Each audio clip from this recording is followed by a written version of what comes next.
Hi students, how are you? I hope you are well.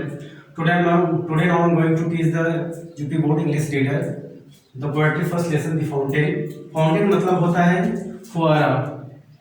इसके poet है James Russell Lowell, जिनका जन्म 1819 ईस्वी में 1991 उनकी मृत्यु हो गई थी. तो चलिए हम लोग पहले स्टेंजा को देखते हैं.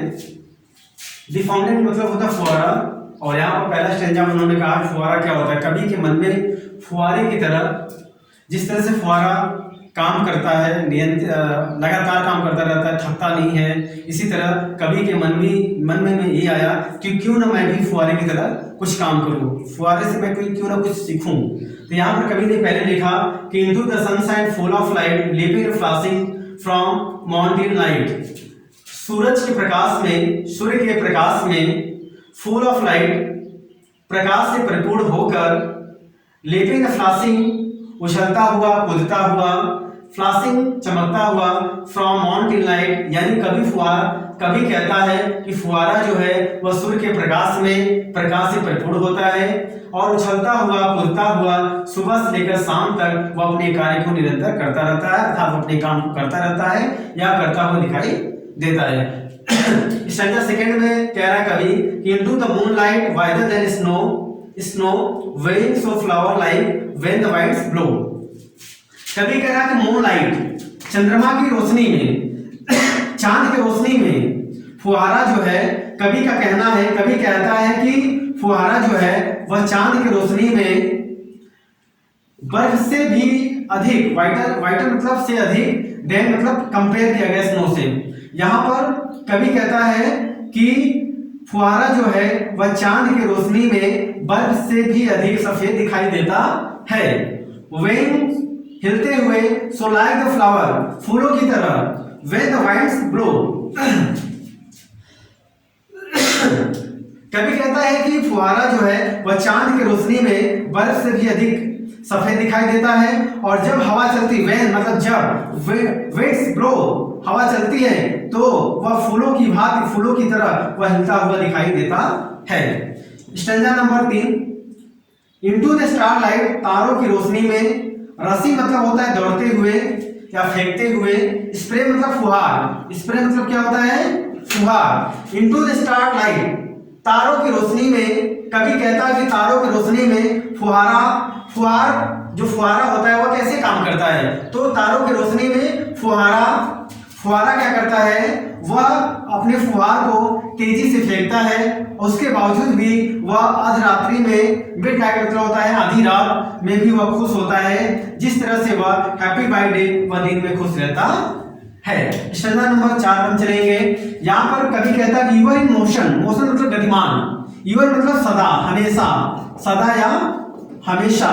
कवि कहता है कि जो फुहारा है वह सदा गतिमान में रहता है, हमेशा काम करता रहता है, और ब्लिसम एंड चेरी, और वह खुश रहता है और आनंदित रहता है. अर्थात कवि कहता है कि जो फुहारा है वह सदा अपने गतिमान में रहता है, खुश दिखाई देता है, आनंदित रहता है, और स्टिल क्लाइंबिंग हेवनवर्ड, आकाश की ओर, हेवन मतलब स्वर्ग होता है, यानी आकाश की ओर, ऊपर की ओर. वह कभी कहता है कि जो फुहारा होता है वह सदा अपने गतिमान में रहता है, वह खुश दिखाई देता है, आनंदित रहता है, और सदा वह आकाश की ओर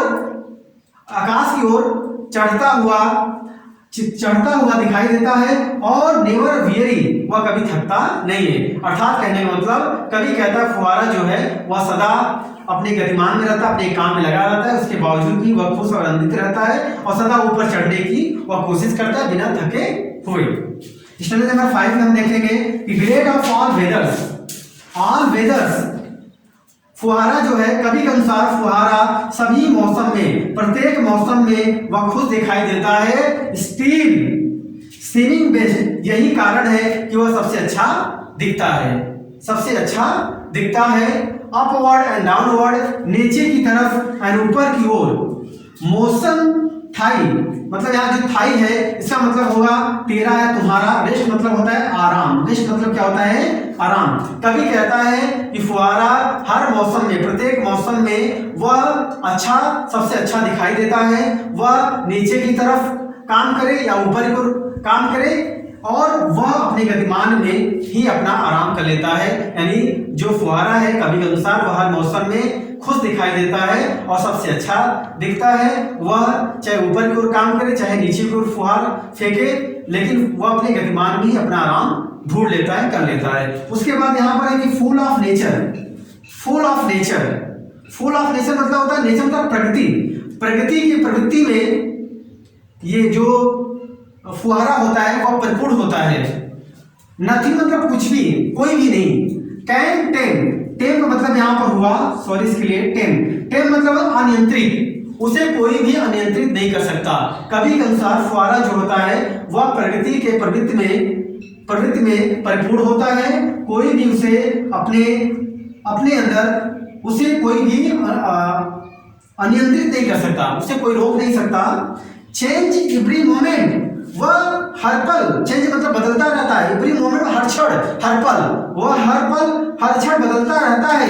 यू आर द सेम, लेकिन फिर भी वह वैसे ही दिखता है जैसे पहले की तरह रहता है। यानी वो बदलता रहता है, वह अपने आप को बदलता रहता है, लेकिन फिर भी वह पहले की तरह ही दिखता है।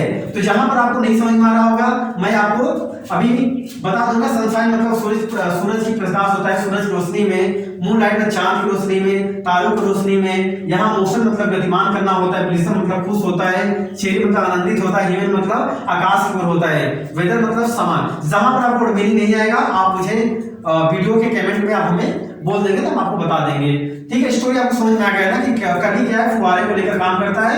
कवि का कहना है, वो संदेश देना चाहता है, मैसेज देता है कि हर एक व्यक्ति को, हर एक इंसान को अपने जीवन में फुहारे की तरह काम करना चाहिए। जिस तरह से फुहारा हर स्थिति और परिस्थिति में, चाहे वो धूप हो, चाहे वो छांव हो, चाहे वो रात हो, हर पहलू पर वह अपने काम को निरंतर करता रहता है, लेकिन फिर भी वो बदलता नहीं रहता है। चलिए बच्चों, अब हम लोग स्टैंजा नंबर 7 पे बात करते हैं।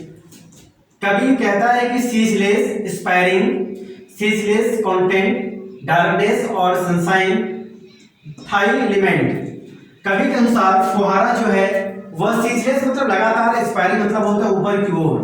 कवि कहता है कि फुहारा जो है वह लगातार ऊपर की ओर उठता है।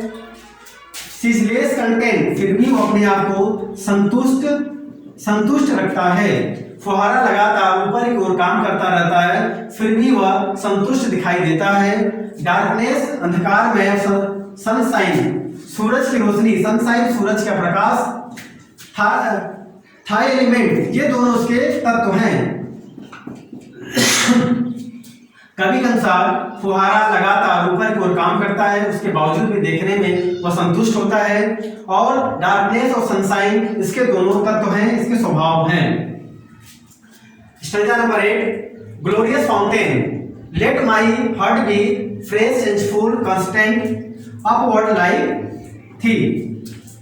कवि कहता है, हे फुहारा, हे शानदार फुहारा, हे शानदार फुहारा, लेट माई हार्ट बी, मेरे हृदय को भी फ्रेश कर दो, फ्रेश कर दो, तरोताजा कर दो, चेंजफुल परिवर्तनशील कर दो, कांस्टेंट मतलब स्थिर, दृढ़ कर दो, अपवर्ड लाइक द थी, जिस तरह से तुम ऊपर की ओर काम करते हो, ऊपर की ओर बढ़ते हो और तुम हमेशा तरोताजा, परिवर्तनशील और दृढ़ दिखाई देते हो, ठीक उसी प्रकार से तुम मेरे भी हृदय को अपनी तरह तुम बना दो। हे शानदार फुहारा, कवि कहता है, आह्वान करता है, यहाँ सीख दे रहा है। और ये स्टैंजा सबसे इंपॉर्टेंट है, it is very important, very important. Glorious fountain, let my heart be fresh changeful constant upward like the thee. तो प्यारे बच्चों, कवि कहता है, हे शानदार फुहारा, मेरे भी हृदय को तुम अपने तरह तरोताजा, परिवर्तनशील और दृढ़ कर दो, जिस तरह से तुम अपवर्ड लाइक द थी, जिस तरह से तुम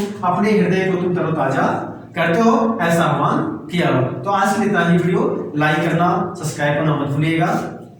आगे फिर हम आपको सेकेंड चैप्टर पोएट्री का पढ़ाएंगे। आज के लिए इतना ही।